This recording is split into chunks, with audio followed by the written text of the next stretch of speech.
শামসুমানের সাথে সম্পর্ক খারাপ ছিল এমন মানুষ খুঁজে পাওয়া যাবে না। একজন মানুষ হিসেবে ও তো অসাধারণ ছিল, সজ্জন ব্যক্তি ছিল, এবং কেউ বলতে পারবে না কোনোদিন যে শামসুমান কারোর সাথে খারাপ ব্যবহার করেছে, কারোর সাথে রাগ হয়ে কথা বলেছে।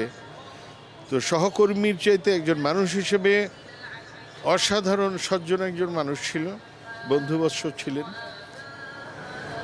তো আমরা মিস করছি ওকে।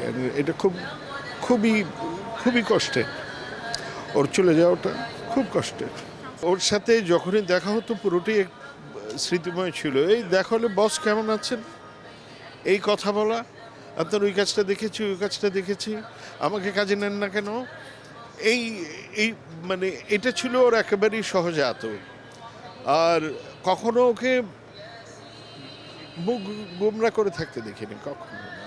হয়তো কোনো কারণে মনে কষ্ট পেলেও ওর এক্সপ্রেশনে এটা কোনো দিনই প্রকাশ পায়নি, কোনো দিনই। মাঝে মধ্যে আমরা বলতাম, তুমি তো একটা রেডিও সিও, সময় পাবা কোথায়? না, সময় বের করে দেবো, সময় বের করে দেবো।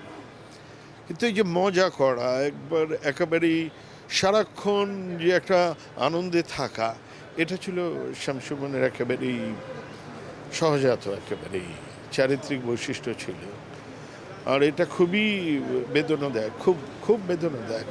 আমি তো এটা ভাবতেই পারিনি। আমি শুটিং শেষে কালকে আমি এমনি মোবাইলে ছবি দেখছিলাম, হঠাৎ দেখলাম যে ওর ইয়াং এজের একটা ছবি, দেখে খুব ভালো লাগলো, একটু হাসলাম যে ওকে দেখতে অনেক ভালো লাগছিল, কারণ বেশ আগের ছবি। তারপরে ছবিটা দেখে তখন থেকে তো এই পর্যন্ত আমি স্তব্ধ। এটা কল্পনাও করি নাই, ভাবতেও পারি নাই। এবং আমার তখন থেকেই আমার মানে তখন তো সাথে সাথেই শরীরটা হিম হয়ে গেল। আমার কাছে মনে হচ্ছিল যে আমার বোধহয় হৃদস্পন্দন থেমে যাবে, মনে হয় এরকম মনে হচ্ছিল। শামসুমান নাই, এরকম একটা কর্মচঞ্চল, এরকম একটা প্রাণবন্ত একটা ছেলে চলে যাবে, এটা একেবারেই অবিশ্বাস।